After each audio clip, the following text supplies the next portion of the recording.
All right, I'm finally doing a company review. This one's a long time coming. It's ONDS ticker symbol, Ondas Holdings.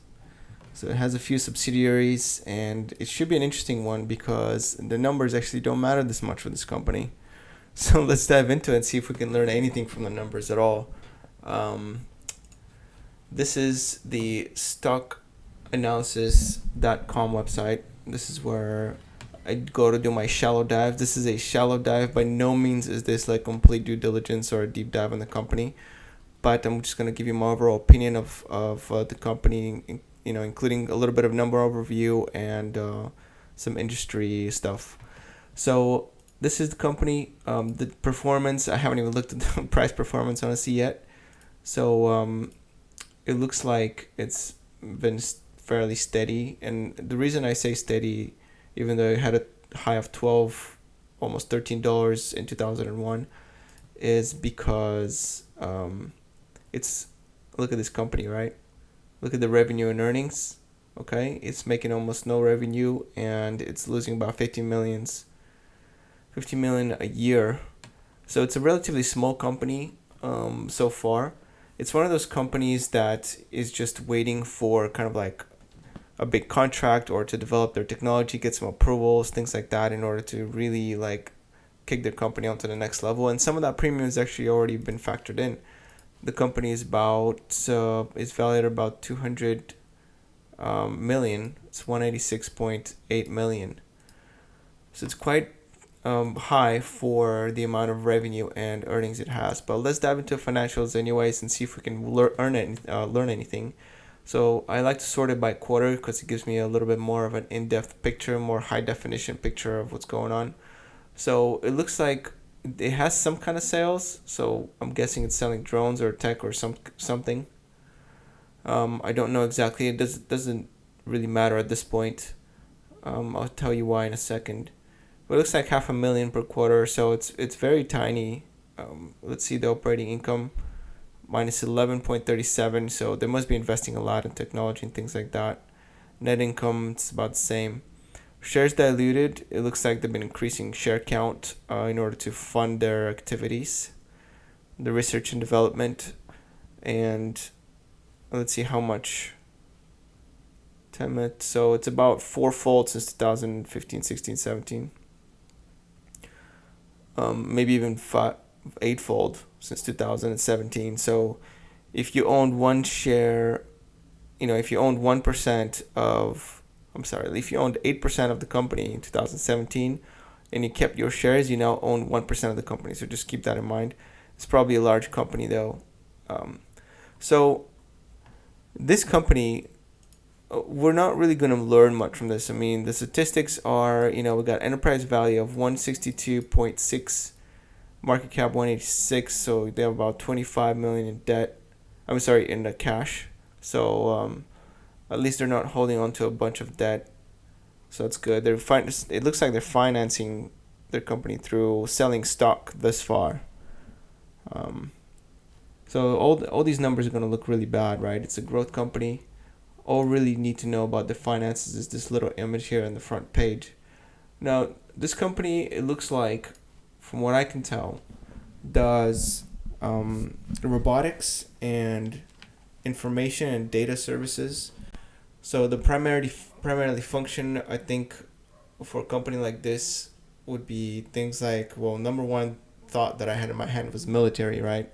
Especially what's going on in the other part of the world here.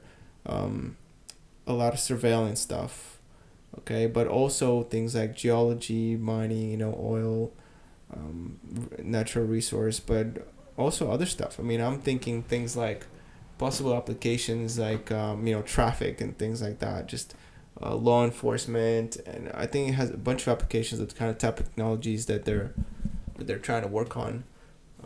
So I looked at the articles a little bit. It looks like they're getting some kind of approvals and permits that they're looking for. They're presenting a conference. They're really trying to like sell their technology to other companies. So I'm thinking they're just kind of waiting for that big contract. I haven't seen it in the news so far, but I'm sure they're going to get some kind of government contract, and at that point the business might skyrocket.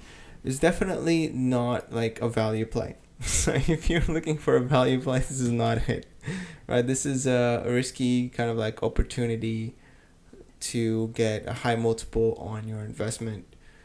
Currently the company is sitting at almost 200 million, but I can easily see it with the right contract, like a right government contract or something, or a big um, distribute, or even like Amazon contract or something with drone delivery. I don't know.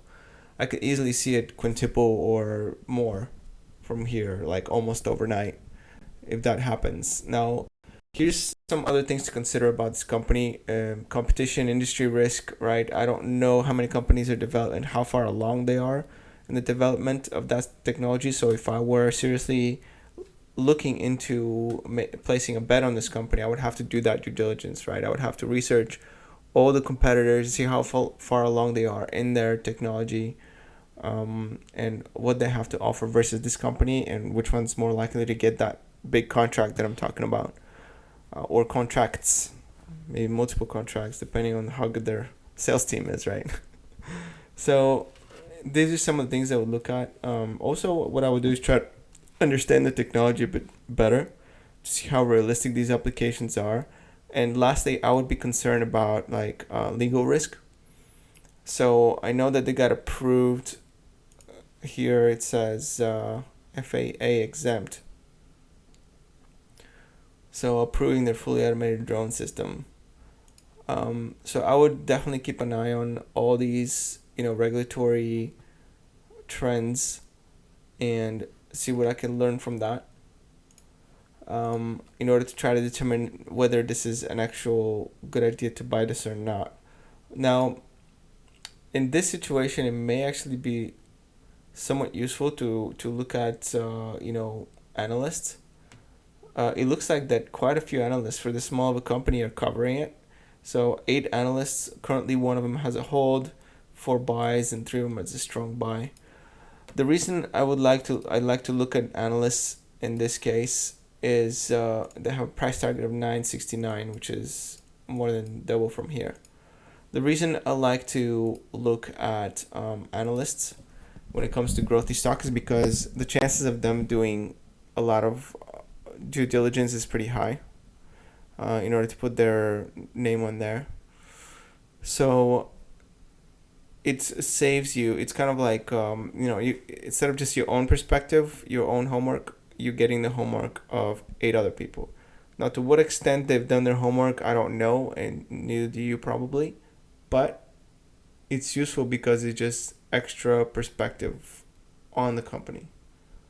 So if it's an operational profitable business, then I don't need to really look at the analysts, except to see if there is a strong sell tilt, and then I would try to dig in some details to try to figure out why would this company have such a sell tilt from the analysts, and I'll try to probably figure something,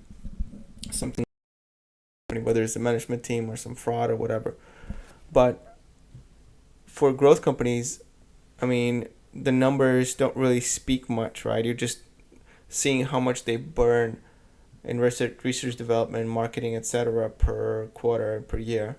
And this company is actually not burning too much, which is doesn't really tell us much. It just means that the scale is small. Like, let's say if they get a big contract, they might have to ramp up production. Who knows what kind of production facilities they have right now? Maybe they have to contract their production to another manufacturing company, and so the expenses will go through the roof as well as their revenue, right? And the earnings is always going to be a question mark. But the fact is that the size of the company is going to increase. So that's why I like to watch the analysts, and I'll try to figure out the opinions of analysts as much as I can. And in fact, I would read opinion pieces on the company from, like, sites like Seeking Alpha or some other independent, analyst viewpoints, or even pay for analyst opinion from an actual financial bank, right? An investment bank that might help you determine whether this is a good bet or not. Like, if it's not a lot of money, if it's like 1% of your portfolio, then you could probably get away with less due diligence. If the stock is on the market and it's not in free fall, that means there is some kind of chance that things are going to work out in its favor, right? Because the efficient market hypothesis. However, if you're going to put a substantial amount of money on it, I highly advise that you do a ton of homework and take everybody's opinion with strong consideration before you decide to do that. Especially since the market, the company's bleeding cash, right? It's bleeding cash. You can see at the bottom right, revenue versus earnings, right? 2001, 9,000 in revenue versus minus, I'm sorry, not 1,000, million, 3,000, why am I saying 1,000? 3 million in revenue minus 15 million in earnings. All right? Just to put it in perspective, look at this year, 2019, 320,000, 1/3 of a million in earnings, 20 million almost in earnings, and I don't know, I'm mixing this up, 320,000 or 1/3 of a million in revenue, and minus 20 million almost in earnings. Okay, got it right. Perfect. So, it's definitely a growth company, definitely a risk. Do some due diligence. From a bird's eye view, without going into any details, I wouldn't put a huge amount of money only because I haven't done the research. This requires like a month of research to put any kind of meaningful money in it. Would I invest in the company? Probably not, only because it's not my style of investment. Like if this is you, if you like taking big bets and want to quintuple or 10x your money, then this might be a good bet. It's a new tech. Definitely has a place in the world, in today's world, with what's going on in Europe, Eastern Europe, and I can think of many uses for such technology in the future. So if you are kind of a futurist investment, it's definitely worth taking a look. All right, that's it for this company. Do your homework if you're gonna buy it. So good luck to y'all. I'm probably gonna make another video on a different company later today. All right, that's it for now. Peace out.